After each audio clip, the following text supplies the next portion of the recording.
Salut à toi et bienvenue dans la Zone Geek. Moi c'est Goldo pour ceux qui me connaissent. Alors rapidement je vous fais un petit vlog par rapport au teaser Star Wars.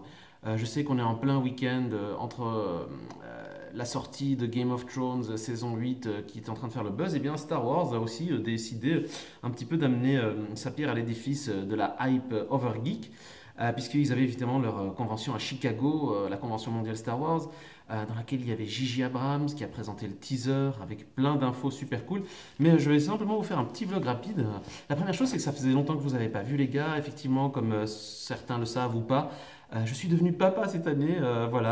Donc c'est quand même un épisode de ma vie assez important. Beaucoup de fatigue, mais beaucoup de bonheur aussi. Je vis aussi maintenant en Irlande, pas loin de lieu de tournage de Star Wars d'ailleurs, c'est quand même assez cool, et de lieu de tournage de Game of Thrones. Donc ceux qui passeraient en Irlande, envoyez-moi un message, on ne sait jamais, on pourra se boire un petit coup avec plaisir et visiter des lieux super geeks. Alors rapidement, simplement mon ressenti par rapport au teaser Star Wars épisode 9, The Rise of Skywalker. Alors évidemment, j'ai repris un petit peu la hype après la déception de l'épisode 8. C'est une déception personnelle, je peux comprendre que certains aient pu aimer l'épisode 8. Mais Rian Johnson a fait une œuvre assez nihiliste où il a mis à terre un petit peu tout ce qui avait été mis en place dans l'épisode 7. Alors je ne reproche pas forcément à Rian Johnson d'avoir pris le contre-pied de ce que les gens attendaient. Parce que pourquoi pas, ça peut être une ligne directrice. Mais ici, le problème, c'est que dans une trilogie, il faut une ligne globale directrice. Et ici, j'ai l'impression que ni J.J. Abrams, ni Kathleen Kennedy, ni Rian Johnson, ni l'ensemble de la production n'avaient vraiment une vision cohérente de ce qu'ils allaient faire sur les trois. Alors, on sent ici dans ce teaser, alors ça c'est peut-être le point, est-ce que c'est négatif, est-ce que c'est positif. Voilà, J.J. Abrams est un grand fan, est un enfant des Spielberg, Lucas et autres réalisateurs qui ont bercé notre enfance. Et forcément, J.J. Abrams va rendre hommage au Star Wars que nous connaissons, avec le côté fanservice qui va sûrement nous plaire, forcément. On le voit déjà avec ce teaser. J'ai pas besoin de vous spoiler en vous disant qu'à la fin, tout le monde a applaudi en écoutant la voix de Palpatine. Alors, beaucoup sont déjà là en train de se dire oui, Palpatine va revenir. Oui, mais de quelle façon? Ça, c'est déjà la première question, parce que je sais qu'ils se sont un peu dépêtrés dans le scénario, puisque c'était la seule manière de sauver quelque part une intrigue, puisqu'on n'allait pas faire un épisode 9 avec uniquement Kylo Ren comme seul grand méchant de l'histoire. Ça aurait été un petit peu vide de sens. Donc à voir un petit peu ce qu'ils vont mettre avec ça. Ici, The Rise of Skywalker, à mon avis, je pense que c'est pas Skywalker, Luke Skywalker ou une autre révélation sur l'un des Skywalker. Je pense que simplement il y a un nouvel ordre qui va s'appeler les Skywalker, un ordre de Jedi gris, en tout cas ça reste mon interprétation, et que l'avènement d'un ordre qui n'est ni bon ni mauvais, qui simplement laisse part un petit peu au sentiment, parce que comme vous le savez, c'est le manque de sentiments et d'émotions qui a conduit un petit peu à la perte des Jedi dans un sens. Voilà, que vous dire si ce n'est que dans le teaser, effectivement, beaucoup d'infos. Une minute où Rey combat un TIE Fighter en faisant un jump Matrix badass. Alors, quelle planète? Très difficile à dire. Ça peut être Tatooine, ça peut être Jeddah, ça peut être Jakku. Libre interprétation pour l'instant, très peu d'infos pour pouvoir le dire. Autre chose assez intéressante, l'amulette, pour donner un souvenir de notre ami Han Solo, puisqu'on voit l'amulette qu'il a reçue.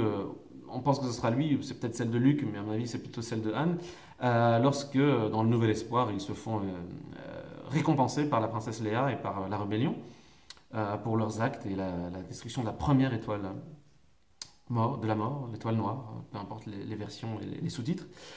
Euh, Est-ce que Kylo sera le méchant?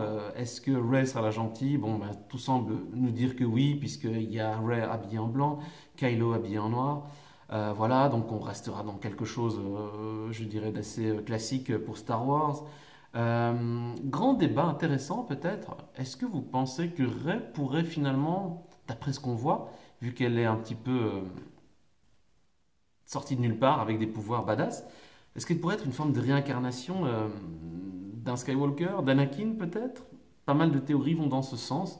Je ne sais pas ce que vous en pensez, mais c'est vrai que ça pourrait résoudre pas mal de choses, sachant que la Force, les Jedi ont une part ils puisent dans la mythologie bouddhiste, hindouiste et forcément aussi dans les religions monothéistes. Donc ça c'est un débat ouvert. qui peut être intéressant. Autre chose peut-être, on voit ici forcément aussi que J.J. Abrams, littéralement, il reconstruit le casque de Kylo Ren. C'est vraiment pour dire, voilà, Ryan Johnson, tu m'as trollé, bon ben moi je vais devoir reconstruire le puzzle là que tu m'as pété. C'était assez marrant de voir ce plan. Le nouveau droïde aussi, hein, DDO, le pote à BB-8, qui ressemble plutôt à une espèce de Snoopy, on va dire. Bon, bah voilà, il faut bien que Disney puisse revendre des nouveaux droïdes, hein. Celui-ci a l'air sympa, on l'a vu dans la convention Star Wars, hein, arrivé sur scène. Il a l'air assez rudimentaire, mais je pense qu'il fera rire les enfants. C'est au moins ça. Autre chose aussi très intéressante, c'est le retour de Lando Calrissian, mais ça on le savait tous, avec son rire assez cool. Il remet son petit casque, il revient dans le Faucon. Il a la tenue qu'on voit dans le film Solo, enfin une des tenues, donc c'est sympa, c'est pour rendre un petit hommage assez cool. Ça fera plaisir, hein, aux nostalgiques comme nous, voilà. Est-ce que trop de nostalgie est une nostalgie? On verra ça après l'épisode 9. Il ne faut pas oublier aussi que cet épisode sera le point final, entre guillemets, de 9 films. Il faut à la fois construire une histoire sur un film et clôturer 9 films. Donc ça a été je pense, un défi incroyable pour toute l'équipe. Je pense qu'ils vont s'en sortir, hein. Je pense qu'ils vont réussir à, à clôturer quelque chose de cohérent. En même temps, ils n'ont pas le choix. Après, bon, évidemment, on voit des vestiges de ce qui semble être l'étoile noire. Donc, je suppose qu'ils iront sur Andorre, hein, pour récupérer cela. Et évidemment, c'est le truc qui a fait débat. On a vu évidemment l'acteur qui interprète l'empereur arriver sur scène à la fin du teaser, puisque à la fin de ce teaser, on entend la voix de Palpatine et son rire assez cool. Ce qui nous fait nous poser forcément la question de comment est-ce que Palpatine est encore là. Alors évidemment, comme vous le savez, dans la mythologie étendue, les clones permettent aux utilisateurs de la Force de passer d'un corps à l'autre. Souvenez-vous, dans la prélogie, le sénateur Palpatine expliquait que via Dark Plagueis, il avait appris à vaincre la mort, etc., etc.